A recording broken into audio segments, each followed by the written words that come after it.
a corrente marxista, né, e os grandes poderes, né, que formam hoje o plano do governo global. Então, nós estamos na mão destes caras. Qual é a ideia, no fundo? A ideia é o seguinte, é que o universo, como já dizia o Teilhard de Chardin, né, ele existe para espiritualizar a humanidade. Então a humanidade vai se expandindo pelo cosmos todo, dominando e transcendendo a sua forma física de existência. Mais um cafezinho. Então passaremos a existir como computadores sencientes ou como poeira interestelar inteligente. Teremos transcendido então a nossa forma de existência corporal. É o que os caras chamam hoje a superhumanidade, ou transhumanidade. Existem inúmeros cientistas, filósofos que defendem essas ideias, e esse pessoal trabalha de maneira vamos dizer, intimamente ligado a essa elite globalista, que os financia e neles se inspira ao mesmo tempo. De modo que é difícil saber quem manda em quem, se é o pessoal do dinheiro ou o pessoal das ciências. Há naturalmente uma certa ambiguidade, vai ser com o poder intelectual, o poder dos cientistas, filósofos, etc., não é um poder pessoal. Eles não podem sair dando ordens por aí. Mas, a longo prazo, são eles que formam a cabeça dos próprios banqueiros. Não é isso? A não ser que haja algum banqueiro, que seja ele próprio um filósofo. Né? O George Soros pretende ser um filósofo.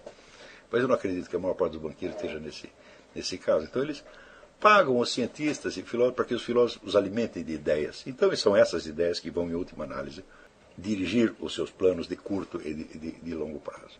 O mundo no qual nós vamos exercer a nossa atividade intelectual é determinado por estes fatores. As universidades, institutos de pesquisa, organismos internacionais existem para isto. Por que esses camaradas que se julgam materialistas estão tão interessados em transcender a matéria, né, em espiritualizar, transformar-se em puros espíritos interestelares? É claro que isto é, vamos dizer, a realização, vamos dizer, das promessas bíblicas pelas vias exatamente inversas. Não? Ou seja, não é que o ser humano seja uma criatura espiritual. Não, ele não é. Ele é apenas uma criatura material.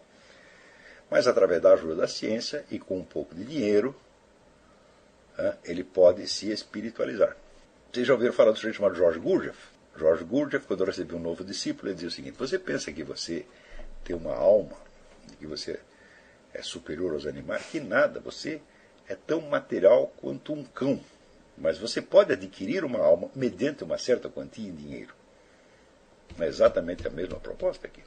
Então, isso quer dizer que, quando nós dizemos que esse negócio de nova ordem mundial tem, vamos dizer, um fundo evidentemente satânico, não há exagero nenhum nisso aí. A ideia, vamos dizer, desta imortalidade fabricada, na qual você abdica do seu corpo e se transforma em poeira estelar inteligente ou num computador inteligente, vamos dizer, é uma ideia que hoje inspira pesquisas que custam bilhões de dólares no mundo. Isso não é ficção científica? Você vê, a Mary Midgley, ela diz o seguinte, ela diz qual é a diferença entre o escritor de ficção científica e estes camaradas. O escritor de ficção científica, quando ele mostra coisas incríveis acontecendo no futuro, ele não quer dizer que essas coisas vão acontecer necessariamente. Ele está, através da imagem do futuro, fazendo a metáfora do presente. A nossa estrutura social, nossos dramas, etc., aparecem projetados no futuro. Então isso quer dizer, o escritor de ficção científica não pretende ser um profeta no sentido temporal da coisa. Quando Aldous Huxley, por exemplo, mostra aquela sociedade onde todas as pessoas são reduzidas a total impotência, são todas controladas por um governo, ele não quer dizer que isso vai acontecer necessariamente assim, mas que na mesma época dele há pessoas se esforçando para que isso aconteça. Não é isso?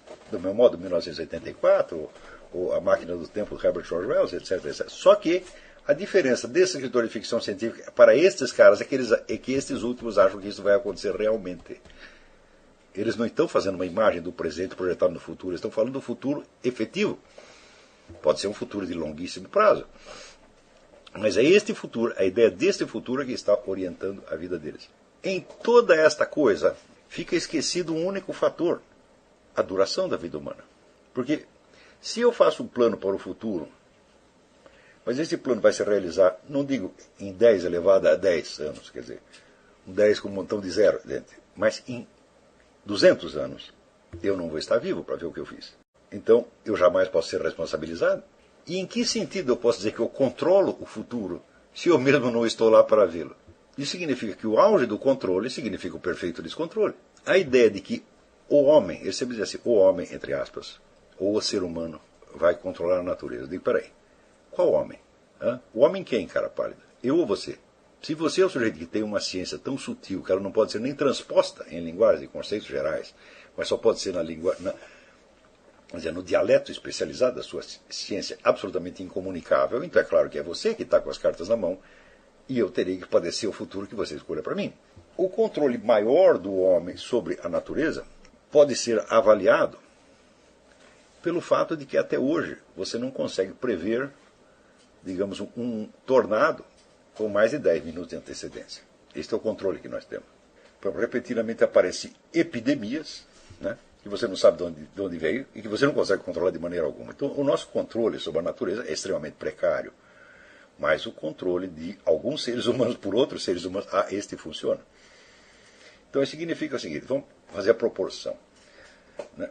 Para cada centigrama de controle sobre a natureza que alguém adquire, ele adquire vários quilos de controle sobre outros seres humanos. E esse controle não é de tipo responsável, porque é sempre de longo prazo, né, ultrapassando a duração da vida do seu autor. Não é bem um controle, é um par de dados que ele jogou para cair no dia futuro, mas vai dar um resultado que ele não vai estar lá para ver. Então, isso é a mesma coisa que dizer que a humanidade atual, o futuro da humanidade atual, está sendo decidido por uma elite de loucos. Essa ideia onde materialista. Olha, até hoje ninguém definiu o que é matéria. É isso? Os camaradas acabam de dizer que matéria é um negócio que ocupa um lugar no espaço, né? E no instante seguinte eles estão falando de neutrinos, de partículas que não apenas não ocupam nenhum lugar no espaço, mas às vezes ocupam até dois lugares diferentes ao mesmo tempo. Esse conceito não faz sentido nenhum. Matéria é uma metáfora que vem da ideia da mater, mãe. De onde você tira isso? Você tira o seguinte, que do que se compõe um óvulo? Ele se compõe de sangue. E o espermatozoide fecunda o óvulo, quer dizer, desperta nele um potencial que ali não tinha antes. Né?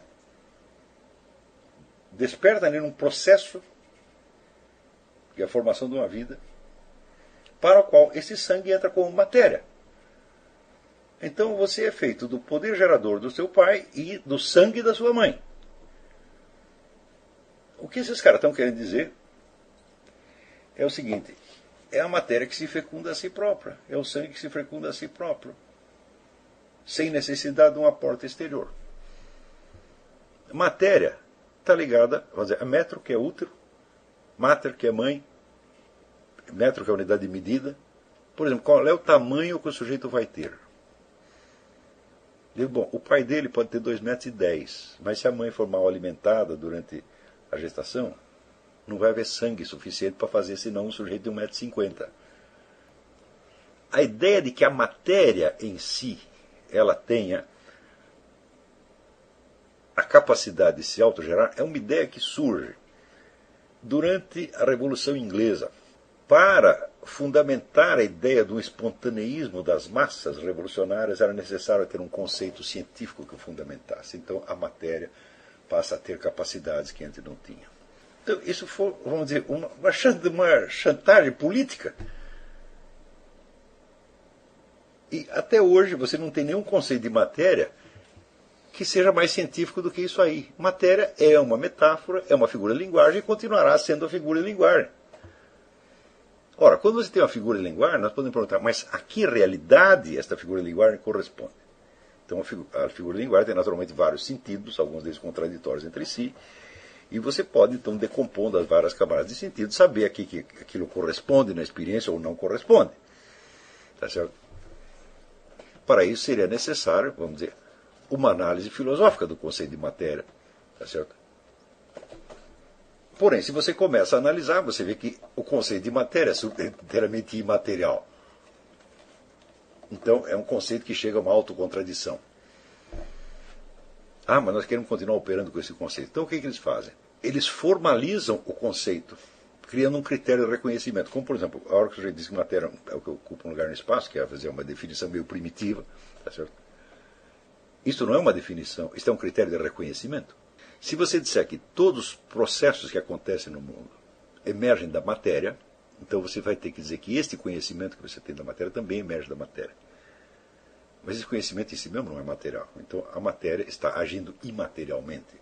Quer dizer, no primeiro passo que você dá com esse conceito, você já esbarra em absurdidade.